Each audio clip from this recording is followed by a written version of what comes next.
Inside the ancient stone walls of the Tower of London, one of history's most haunting mysteries began. For nearly 1,000 years, this fortress has witnessed some of the darkest moments in British history: executions, imprisonments, betrayals, and political conspiracies. But among all the tragedies tied to the tower, none is more chilling than the story of the two young boys. They were princes, sons of kings, and heirs to the English throne.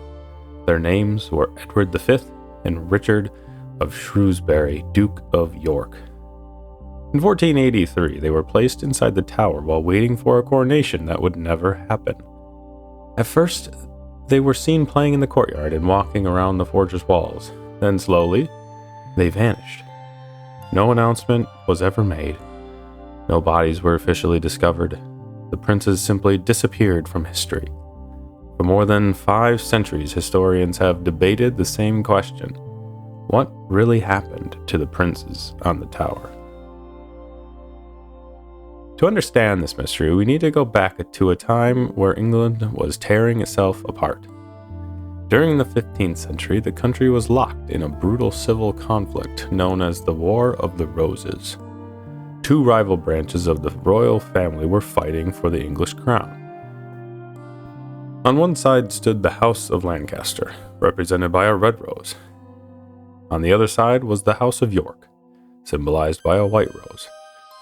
The war began during the troubled reign of Henry VI.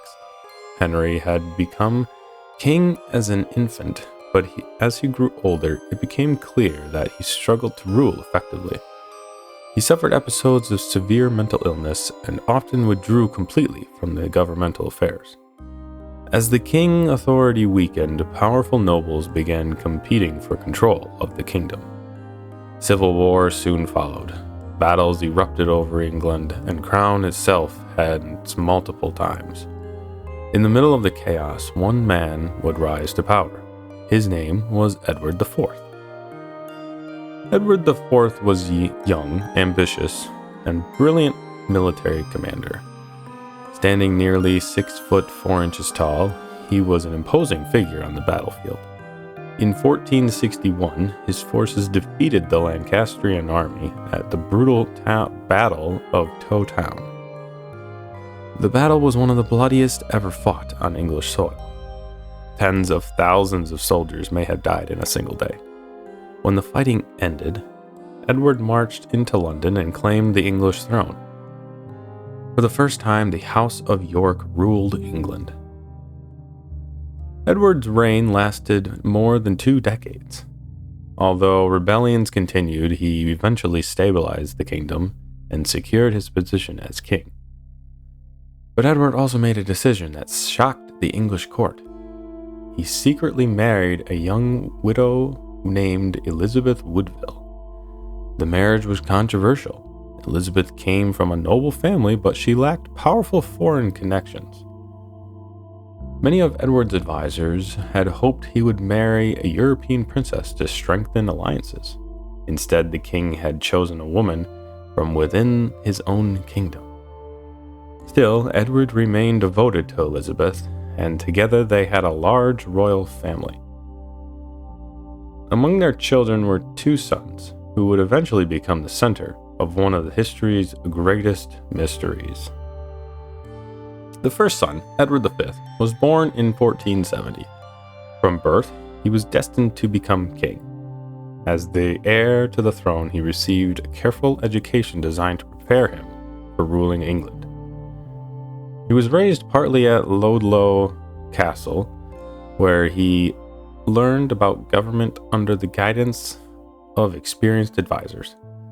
Contemporary accounts described him as intelligent, disciplined, and serious beyond his years. 3 years later, another son was born. His name was Richard of Shrewsbury, Duke of York. Like his older brother, Richard held an important place in the royal family. The 2 boys were often seen together at royal ceremonies and events. To many observers, the future of York destiny seemed secure, but behind the scenes, political tensions were growing. In April of 1483, everything changed. Edward IV died suddenly at the age of 40. The cause of his death remains uncertain. What matters most was the political crisis it created. The new king, Edward V, was only 12 years old. England now faced the challenge of being ruled by a child. Before his death, Edward IV had appointed his brother, Richard III, known as Richard, Duke of Gloucester, to serve as Lord Protector. Richard would govern the kingdom until the young king came of age. At first, the arrangement seemed reasonable, but powerful factions within the royal court were already competing for influence over the boy king. Whoever controlled the young monarch would effectively control England. After his father's death, Edward V began traveling from Ludlow to London for his coronation. On the road, he was met by his uncle Richard and several powerful allies.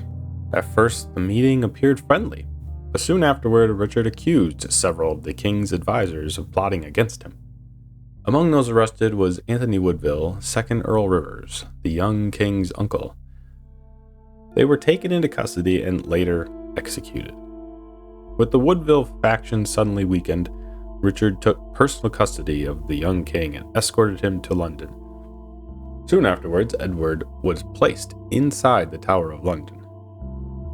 At this time, this did not seem unusual. Traditionally, English kings stayed at the Tower before their coronation. But weeks later, Edward's younger brother Richard of Shrewsbury, Duke of York, was also brought to him. Now both princes were inside the fortress.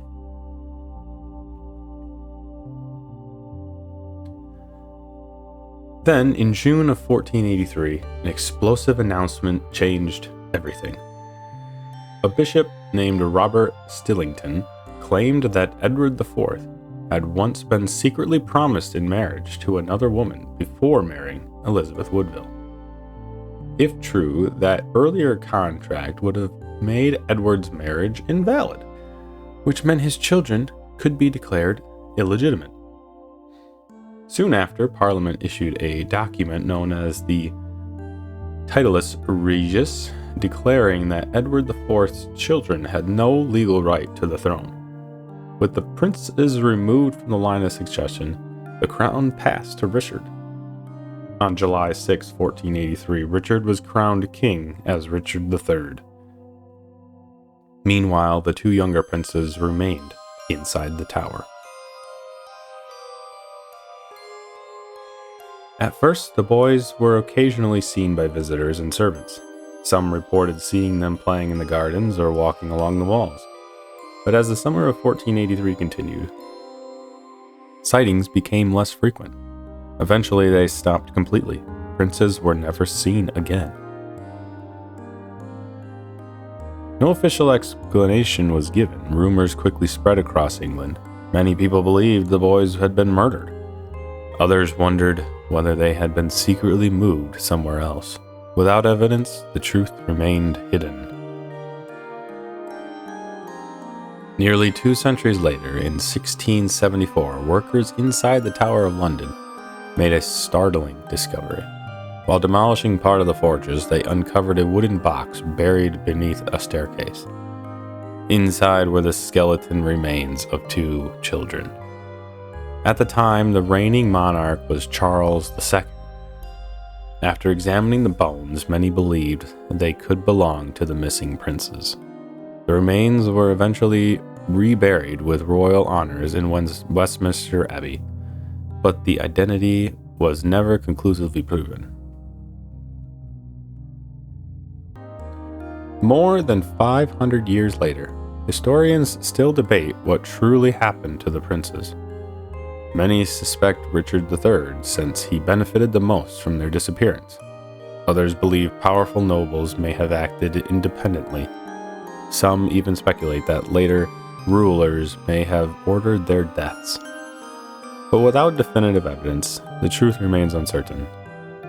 2 young princes entered the Tower of London in 1483, and then they vanished.